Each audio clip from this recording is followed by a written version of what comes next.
red blood cells are carried away at high velocity by a strong blood flow, leukocytes roll slowly on endothelial cells.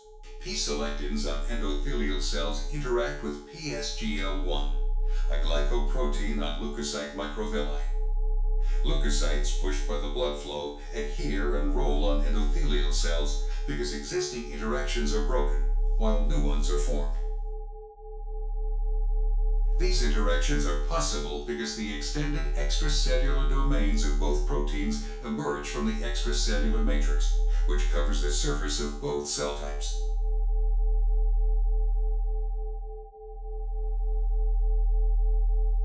The outer leaflet of the lipid bilayer is enriched in sphingolipids and phosphatidylcholine.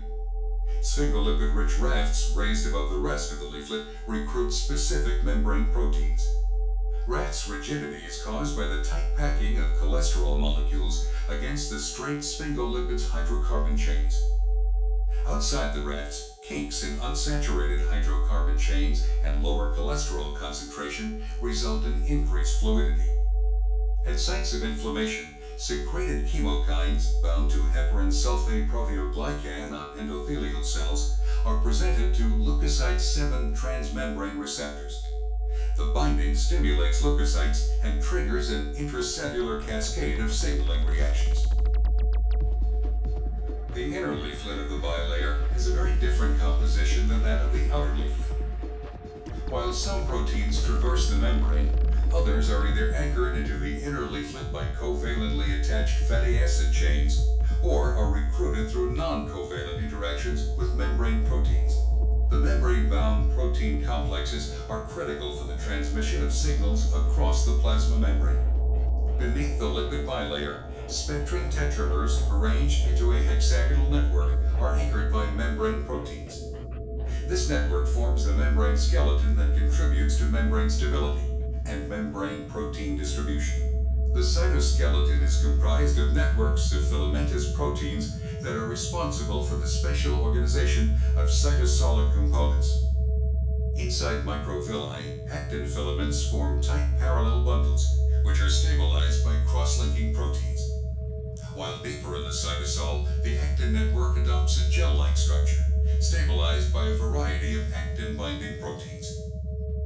Filaments, kept at their minus ends by a protein complex, grow away from the plasma membrane by the addition of actin monomers to their plus end.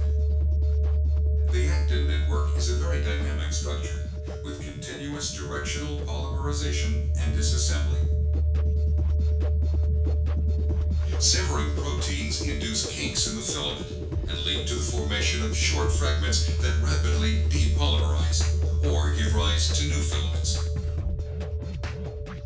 The cytoskeleton includes a network of microtubules created by the lateral association of protofilaments, formed by the polymerization of tubulin dimers. While the plus ends of some microtubules extend toward the plasma membrane, proteins stabilize the curved conformation of protofilaments from other microtubules, causing their rapid plus end depolymerization. Microtubules provide tracks along which membrane-bound vesicles travel to and from the plasma membrane. The directional movement of these cargo vesicles is due to a family of motor proteins linking vesicles and microtubules. Membrane-bound organelles like mitochondria are loosely trapped by the cytoskeleton.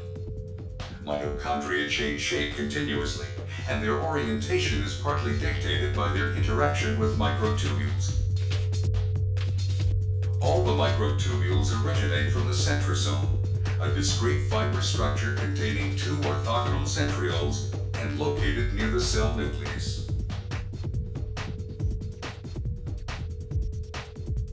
Pores in the nuclear envelope allow the import of particles containing mRNA and proteins into the cytosol.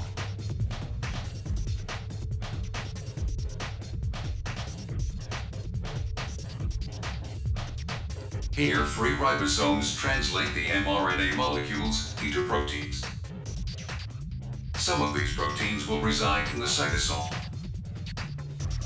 Others will associate with specialized cytosolic proteins and be imported into mitochondria or other organelles. The synthesis of cell-secreted and integral membrane proteins is initiated by free ribosomes, which then dock to protein translocators at the surface of the endoplasmic reticulum. Nascent proteins pass through an aqueous pore in the translocator. Cell-secreted proteins accumulate in the lumen of the endoplasmic reticulum, while integral membrane proteins become embedded in the endoplasmic reticulum membrane.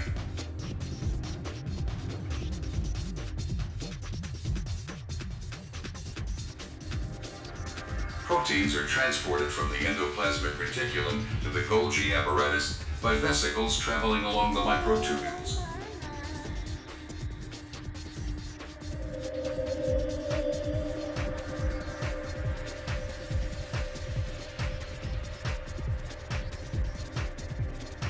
Protein glycosylation, initiated in the endoplasmic reticulum, is completed inside the lumen of the Golgi apparatus.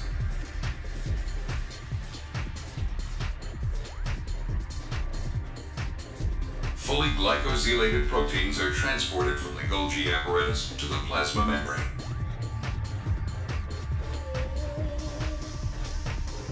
When a vesicle fuses with the plasma membrane, proteins contained in the vesicle's lumen are secreted, and proteins embedded in the vesicle's membrane diffuse in the cell membrane. At sites of inflammation, chemokines secreted by endothelial cells bind to the extracellular domains of G-protein-coupled membrane receptors. This binding causes a conformational change in the cytosolic portion of the receptor, and the consequent activation of a subunit of the G-protein.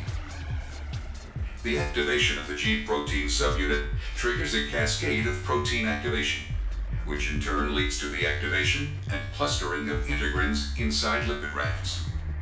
A dramatic conformational change occurs in the extracellular domain of the activated integrins. This now allows for their interaction with ICAM proteins displayed at the surface of the endothelial cells. These strong interactions immobilize the rolling leukocyte at the site of inflammation. Additional signaling events cause a profound reorganization of the cytoskeleton, resulting in the spreading of one edge of the leukocyte. The leading edge of the leukocyte inserts itself between endothelial cells, and the leukocyte migrates through the blood vessel wall into the inflamed tissue.